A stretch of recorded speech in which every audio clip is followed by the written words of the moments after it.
There are many methods to preserve food. First method is by salting and sugar. Generally fruits और vegetables को हम sugar या salt लगा के preserve कर सकते हैं, जैसे कि फ़िशेस जो होती है, फ़िश को भी हम सॉल्ट लगा के प्रिजर्व करते हैं। सॉल्ट और शुगर जो होते हैं वो सेल्स में से एक्स्ट्रा वाटर को रिमूव कर देते हैं, जिससे कि माइक्रो ऑर्गेनिज्म ग्रो नहीं कर पाते हैं। So fruits and vegetables are commonly preserved by using salt and sugar. Fruits और वेजिटेबल्स को हम प्रिजर्व कर सकते हैं सॉल्ट या शुगर लगाकर उसके ऊपर। The food items are made into jams, jellies and pickles, और उनसे क्या बनाया जाता है? जैम्स, जेलीज और pickles. In jams sugar is used, jam taste में मीठा होता है, उसके अंदर शुगर यूज़ करी जाती है। In pickles salt is used, pickles के अंदर, अचार के अंदर सॉल्ट यूज़ करते हैं। Salting is use to preserve raw mangoes, amla, tamarind, इमली, आंवला, मैंगोज, कच्चे आम, इन सब को प्रिजर्व करने के लिए उनको नमक लगा के रखते हैं। Even in case of meat and fish salt is use for preservation. Fish या मीट के केस में भी हम सॉल्ट, उसके ऊपर सॉल्ट लगा के उसको प्रिजर्व कर सकते हैं। Sugar and salt remove water from the cells, thereby preventing growth of micro organism. Sugar और सॉल्ट वाटर को रिमूव कर देते हैं उस फूड प्रोडक्ट में से, और इसीलिए वो वहाँ पर माइक्रो ऑर्गेनिज्म की कोई ग्रोथ नहीं होती और फूड आइटम लंबे टाइम तक प्रिजर्व होकर रहते हैं, ख़राब नहीं होते। Next is by oil, vinegar and spices. Salt और शुगर के अलावा हम ऑयल, विनेगर और स्पाइसेस का यूज़ कर सकते हैं प्रिजर्व करने के लिए। ये जो प्रिजर्वेटिव है, इससे इनको जब हम यूज़ करेंगे तो माइक्रो ऑर्गेनिज्म की कोई ग्रोथ नहीं होगी और हमारा फूड आइटम जो है वो लंबे टाइम तक प्रिजर्व रहेगा। हीटिंग जब हम करते हैं तो उससे भी जर्म्स मर जाते हैं, किल हो जाते हैं। You must have seen your mother use to heat the milk twice a day in order to prevent it, ताकि वो दूध फट नहीं जाए। So we preserve milk by heating. Next method is by refrigeration and freezing. Cooling by refrigeration and freezing stops micro organisms from growing and multiplying, but it does not kill them. जब हम cool करते हैं refrigerator में रखकर या freezing करते हैं, उसको जमा देते हैं, तो माइक्रो ऑर्गेनिज्म जो ग्रो कर रहे हैं वो और ज़्यादा ग्रो नहीं होंगे, मल्टीप्लाई नहीं होंगे, लेकिन उससे माइक्रो ऑर्गेनिज्म मरते नहीं हैं। हीटिंग करने से माइक्रो ऑर्गेनिज्म मर जाते हैं, बट रेफ्रिजरेशन या फ्रीजिंग करने से नहीं मरते हैं। Refrigerator keeps food at about 5 degree Celsius. Refrigerator जो होता है वो फूड को 5 डिग्री सेल्सियस पे रखता है। This keeps the food fresh for a few days. इससे जो फूड है वो कुछ दिन तक फ्रेश रहता है। A freezer preserves food at below -18 degree Celsius. This C stands for Celsius. Freezer जो होता है वो फूड को -18 डिग्री सेल्सियस इस टेम्परेचर पर प्रिजर्व करके रखता है, जबकि रेफ्रिजरेटर 5 डिग्री सेल्सियस पर प्रिजर्व करके रखता है। This stops all microbial activity and food can be preserve for many months. Freezer के अंदर सारी माइक्रोबियल एक्टिविटीज़, माइक्रो ऑर्गेनिज्म की बंद हो जाती है और फूड को हम कई महीनों तक प्रिजर्व करके रख सकते हैं। Frozen food should be thoroughly cooked and should not be left in open for too long. Otherwise the microbes become active again. जो फ्रोज़न फूड होता है उसको हमें अच्छे से पकाना चाहिए, ताकि उसके अंदर अगर जो माइक्रो ऑर्गेनिज्म है जो कि ग्रो नहीं कर रहे थे, वो ग्रो नहीं कर रहे थे, तो हम जब उसको स्ट्रांगली कुक करेंगे तो माइक्रो ऑर्गेनिज्म मर जाएंगे। अगर हम उस खाने को फिर भी ज़्यादा टाइम के लिए अगर वापस ओपन स्पेस में रख देंगे तो माइक्रो ऑर्गेनिजम्स फिर से एक्टिव हो जाएंगे और वो फूड को फिर से ख़राब कर सकते हैं। Fifth method is by smoking. Smoking is used for dehydrating food items like meat, fish and their products. Smoking को यूज़ करके हम फूड आइटम को डिहाइड्रेट कर सकते हैं। डिहाइड्रेट मीन्स उसके अंदर से जो वाटर है उसको रिमूव कर सकते हैं। मीट, फिश और जो मीट प्रोडक्ट्स होते हैं इनको इसी तरह से प्रिजर्व किया जाता है। In this method small pieces of fish और meat are dried with heat and smoke of the fire lit below. इसके अंदर क्या करते हैं, फिश या मीट के स्मॉल पीसेस कर देते हैं, उनको धूप में रखकर हीट में या फिर हीट में रखकर उनको ड्राई करते हैं और उसके बाद नीचे फायर लगाते हैं और उसके ऊपर उसके थोड़े डिस्टेंस पर उनको हैंग कर देते हैं जिससे कि उसके स्मोक से वो प्रिजर्व हो जाए। Next method is by sun drying. Drying in the sun reduces the moisture content of the food material. अगर हम फूड आइटम को सूरज की रोशनी में धूप में अगर हम उसको सुखा देंगे तो उसके अंदर जो मॉइस्चर है, जो वाटर कंटेंट है, वो कम हो जाएगा। Removal of water from food materials like vegetables like spinach, cauliflower and methi and fruit is called dehydration। हमने ये डिजीज़ में पढ़ा था अभी कि डिहाइड्रेशन क्या होता है, रिमूवल ऑफ एक्सेस वाटर।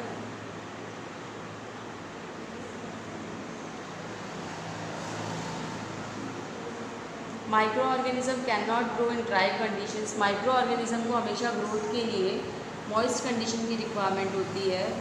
जब ड्राई कंडीशन होगी तो माइक्रो ऑर्गेनिजम्स ग्रो नहीं करते हैं। Sun drying is generally use in case of vegetables like spinach, cauliflower and methi leaves. मेथी की लीव्स, कॉलीफ्लावर या स्पिनच को सुखाने के लिए जनरली सन ड्राइंग का यूज़ किया जाता है। Next is by pasteurisation. Pasteurisation जो मेथड है ये मिल्क को प्रिजर्व करने के लिए यूज़ होता है। In this method first the milk is heated to about 70 degree Celsius for 15 to 30 second to kill bacteria. इस मेथड के अंदर सबसे पहले क्या करेंगे, मिल्क को हीट करेंगे 70 डिग्री सेल्सियस पर 15 to 30 सेकेंड्स के लिए, जिससे कि बैक्टीरिया मर जाते हैं। फिर इसको कूल करा जाता है, बहुत ही जल्दी इसको चिल्ड कर देंगे, बहुत ज़्यादा कूल कर देंगे जिससे कि वापस से बैक्टीरिया उसके अंदर ग्रो नहीं हो सके, और फाइनली उसको लो टेम्परेचर पर स्टोर कर देते हैं। This method of preservation is called pasteurization. Pasteurization kills the bacteria in milk and does not affect its flavor। ये पास्चराइजेशन का जो मेथड होता है ये मिल्क को प्रिजर्व कर लेता है और इससे उसका टेस्ट भी चेंज नहीं होगा। This process was discovered by Louis Pasteur. Louis Pasteur ने इस प्रोसेस को डिस्कवर किया था। Last method is by proper storage and packing. It is a common practice these days to pack dry fruits and vegetables in a sealed airtight packets। इन दिनों जो basically dry fruits या vegetables जो होते हैं वो sealed airtight packets में आते हैं। इससे क्या होगा कि जो फूड आइटम है वो माइक्रो ऑर्गेनिज्म उसके ऊपर रिएक्ट नहीं करेंगे और वो स्पॉइल नहीं होगा, वो हम उसको इस तरह से प्रिजर्व कर सकते हैं।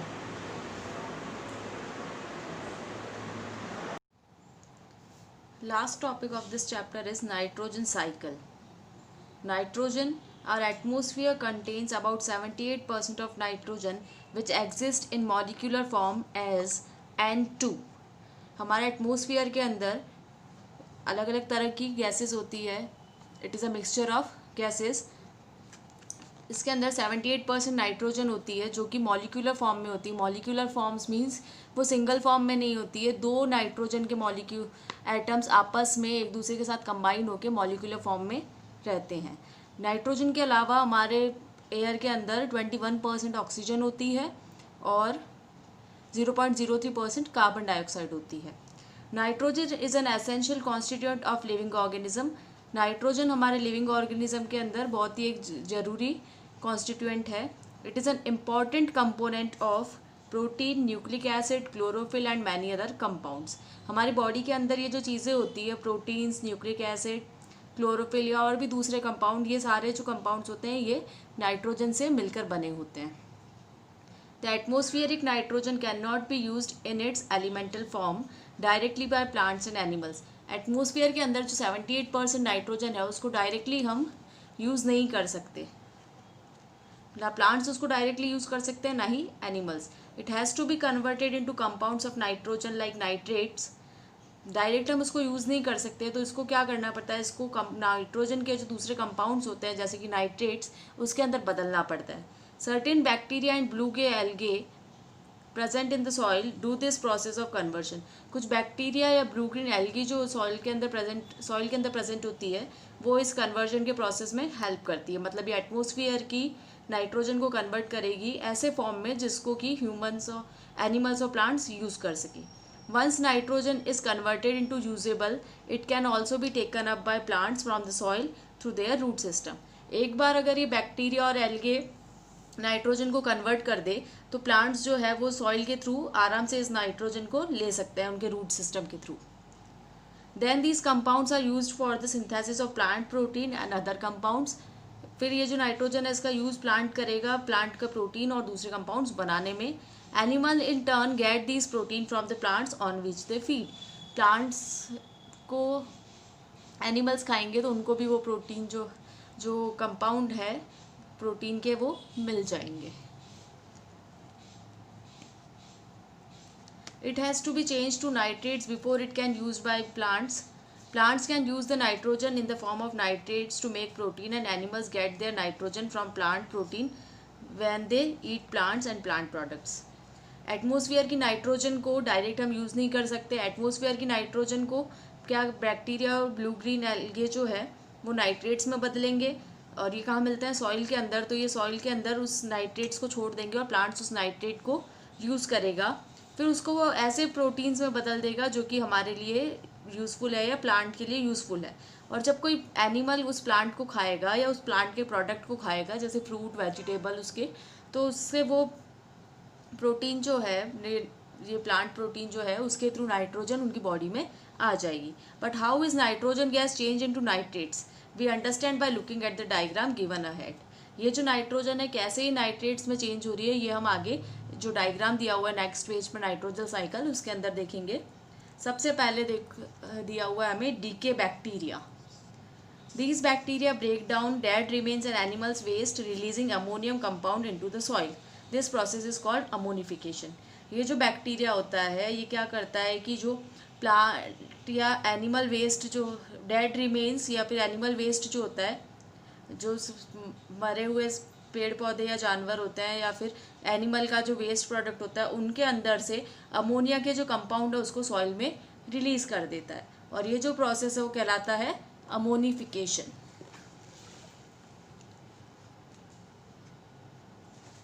Next is nitrifying bacteria. ये जो बैक्टीरिया होता है ये सॉइल के अंदर होता है और ये अमोनिया को नाइट्रेट्स में चेंज कर देता है. अभी मैंने आपको बताया कि नाइट्रेट्स कैसे हम आगे से आगे यूज़ होती है प्लांट्स कैसे उसको यूज़ करेंगे फिर वो एनिमल्स में जाएगी. Ammonia is another chemical that contain nitrogen. Ammonia ऐसा केमिकल होता है जिसके अंदर नाइट्रोजन होती है. It is present in animal waste and dead animals. This process is called nitrification. Ammonia जो है वो किसके अंदर प्रेजेंट होता है एनिमल वेस्ट के अंदर और डेड रिमेन्स जो मरे हुए जीव जंतु होते हैं उनके अंदर प्रेजेंट होता है और इसको क्या बोलेंगे nitrification. Next nitrogen fixing bacteria. ये अभी हमने पढ़ा था यूजफुल बैक्टीरियाज के अंदर फर्टिलिटी सॉइल इंक्रीज करता है फर्टिलिटी इंक्रीज करता है सॉइल की.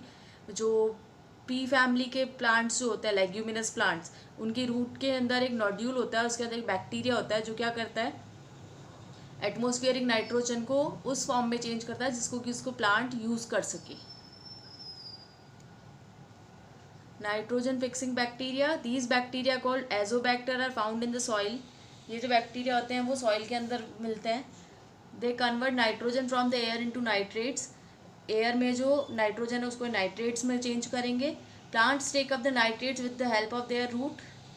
प्लांट्स रूट की हेल्प से इस नाइट्रेट्स को लेंगे. नाइट्रोजन फिक्सिंग बैक्टीरिया जिसको कि हम बोलते हैं rhizobium.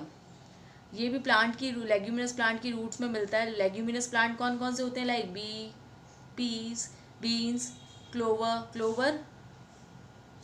These bacteria make lumps on the roots called root nodules. इन प्लांट की जो रूट्स होती है उसके ऊपर नोड्यूल्स लम्प्स जैसे स्ट्रक्चर होते हैं फुले हुए से स्ट्रक्चर होते हैं जिसको बोलते हैं रूट नोड्यूल्स. इसके अंदर ये बैक्टीरिया रहता है.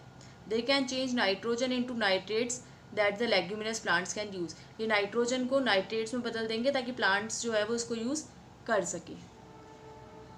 Next is lightning. The high temperature of lightning discharge causes some of the nitrogen and oxygen in the air to combine and form oxides of nitrogen. जब लाइटनिंग होती है बिजली चमकती है तो उस टाइम जो टेम्परेचर होता है वो बहुत ज़्यादा हाई होता है और उससे क्या होता है कुछ नाइट्रोजन और ऑक्सीजन जो होती है एयर में वो कंबाइन हो जाती है और ऑक्साइड्स बना देती है. नाइट्रोजन की ऑक्साइड्स जैसे NO2 NO3 बना देती है. ये जो ऑक्साइड्स होती है These oxides in the rain are washed into the soil as acid weak where they form nitrates. जब ये एयर के अंदर ये नाइट्रेट्स बन जाती है, नाइट्रोजन की ऑक्साइड्स बन जाती है, और जब रेन होती है तो वो पानी के साथ मिक्स होकर एक वीक एसिड के फॉर्म में सॉइल पर गिरती है, जहाँ पर ये नाइट्रेट्स बन जाती है। तो इस तरह से जो नाइट्रोजन है वो एक फॉर्म से दूसरे फॉर्म में एटमॉस्फेयर के अंदर चेंज होती रहती है। ये जो डायग्राम गिवन है इसके अंदर बता रखा है nitrogen cycle, it is important diagram, you have to learn it. Nitrogen in air, air के अंदर नाइट्रोजन कितनी है 78%। वो एयर कैसे, ये जो नाइट्रोजन की है वो कैसे यूज़ होती है एज अ फर्टिलाइज़र और मैन्योर, हमने फर्स्ट चैप्टर में पढ़ा था। ये एज अ फर्टिलाइज़र उसको क्या करते हैं सॉइल के अंदर डाल देते हैं। या फिर जब लाइटनिंग होती है, तो अभी हमने पढ़ा लाइटनिंग होती है तो क्या होता है एटमॉस्फेयर की नाइट्रोजन और ऑक्सीजन कंबाइंस होकर ऑक्साइड बना देती है और रेन के साथ सॉइल में आके नाइट्रेट्स बन जाएंगे। उसके अलावा नाइट्रोजन फिक्सिंग बैक्टीरिया, ब्रूगिन एल्गे जो होते हैं वो भी एटमॉस्फेरिक नाइट्रोजन को फिक्स करते हैं, और वो भी कहाँ इसको छोड़ देंगे सॉइल के अंदर। तो सॉइल के अंदर क्या होगा, या तो इन नाइट्रोजन को प्लांट्स ले लेंगे, या फिर ये जो नाइट्रोजन है उसको बैक्टीरिया वापस नाइट्रोजन के कंपाउंड्स में चेंज करेगा, और कौन से फॉर्म में चेंज करेगा गैशियस नाइट्रोजन, मतलब गैस फॉर्म में चेंज कर लेगा, जिससे वापस वो क्या होगी एयर के अंदर मिल जाएगी। या फिर ये जो कंपाउंड्स है सॉइल के अंदर नाइट्रोजन वे एनिमल के एक्सक्रीटा से या फिर डेड एनिमल्स या प्लांट्स से जो नाइट्रोजन होगा वो वापस कहाँ चला जाएगा सॉइल के अंदर चला जाएगा, और सॉइल से वापस वो चेंज होके फिर से एयर में मिल जाएगा। तो इस तरह से ये जो साइकिल है नाइट्रोजन का वो हमारे एटमॉस्फेयर के अंदर चलता ही रहता है, ताकि कंटिन्यूटी मेंटेन होती रहे। So read this chapter twice और थ्राइस। Thank you.